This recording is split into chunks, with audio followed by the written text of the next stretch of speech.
Guys, welcome to our channel. Today we learn about different topics from chapter 3 data handling from mathematics book of class 7th. Now our first topic is introduction. Introduction में ये बताया गया है जो data और handling है वो to different words हैं. इनका मतलब होता है डाटा मतलब होता है सिंपल एक डाटा एंड हैंडलिंग मतलब होता है उसको हैंडल करना, डाटा हैंडल करना. तो इसमें ये बताया गया है जब भी हम कोई डाटा को हैंडल करते हैं तो उसे डाटा हैंडलिंग कह देते हैं, इसलिए इसका नाम डाटा हैंडलिंग पड़ा. और कोई भी डाटा हैंडल करने से पहले हमें डाटा कलेक्ट करना चाहिए, इन्फॉर्मेशन कलेक्ट करना चाहिए. डाटा मतलब होता है कोई भी इन्फॉर्मेशन जो दूसरे के द्वारा मिलती हो तो हमें कलेक्ट करना चाहिए, फिर उसको ऑर्गेनाइज्ड वे में लिखना चाहिए. अभी हम उसका एक एग्जांपल दिखा देते हैं. जैसे देखिए ये इसको एक डाटा मिल गई, ठीक है, कि कितनी मतलब maximum degree minimum degree temperature है कौन से सिटी की है. और यही मतलब ऑर्गेनाइज्ड वे मतलब ये अच्छे से हमने 3 कॉलम्स बना के city maximum and minimum 3 columns बना के हमने अच्छे से इसको दिखा दिया. रिप्रेजेंटेटिव इसकी बहुत अच्छी हो गई, तो इसे कहते हैं डाटा हैंडलिंग. तो इससे पहले हमें कलेक्ट करना पड़ता है डाटा. कलेक्ट करने के बाद हमें ऑर्गेनाइजेशन ऑफ डाटा मतलब उसकी रिप्रेजेंटेटिव अच्छी लगी, इसलिए हमें ऑर्गेनाइजेशन करना पड़ता है. 3 कॉलम्स, जितने कॉलम्स बने उतने कॉलम्स बनाने चाहिए. Arithmetic mean 4 topic arithmetic mean है.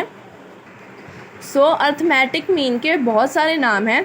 फर्स्ट अर्थमेटिक मीन है, सेकंड सिंपल मीन है also called simple mean, M average, और इसे मीन भी कहते हैं. तो इसका फॉर्मूला होता है mean equals to sum of all observation number of observation. इन दोनों को डिवाइड कर देना है. तो पहले सम करेंगे सारे ऑब्जर्वेशन का, फिर number of observation, total number of observation कितने हैं वैसे करके फिर हम उन दोनों को डिवाइड कर देंगे. नाउ 7th क्लास की बुक में जो फर्स्ट एग्जाम्पल है अर्थमेटिक मीन का वो है Ashish studies for 4 hour 5 hour and 3 hour respectively on 3 consecutive days. How many hours does he study daily on an average. तो इसमें बोला गया है कि आशीष नाम का कोई लड़का है जो 4 आवर 5 आवर और 3 आवर पढ़ता है. 3 डेज़ लगातार पढ़े उसने, ठीक है. और इसमें बताया गया है कि वो मतलब मैक्सिमम मिनिमम दोनों का एवरेज निकालना है. वो एवरेज कितना पड़ता होगा, लगभग कितना पड़ता है वो, ये हमें फाइंड आउट करना है. हम कैसे फाइंड आउट करेंगे, इसके लिए हमें इसका फॉर्मूला पहले अच्छे से आना चाहिए. इस मेथड से हम इसका अर्थमेटिक मीन या फिर एवरेज निकाल सकते हैं. और जब भी आपकी यहाँ पर एवरेज की बात की गई है तो आप समझ जाइए कि हाँ कि वो अर्थमेटिक मीन की बात कर रहा है. या सिंपल मीन कहा जाए तो समझ जाइए अर्थमेटिक मीन, हाँ 3rd चैप्टर में था डाटा हैंडलिंग, तो उसमें वो हमें अर्थमेटिक मीन निकालना है. पहले हम इसका फॉर्मूला लिख लेते हैं.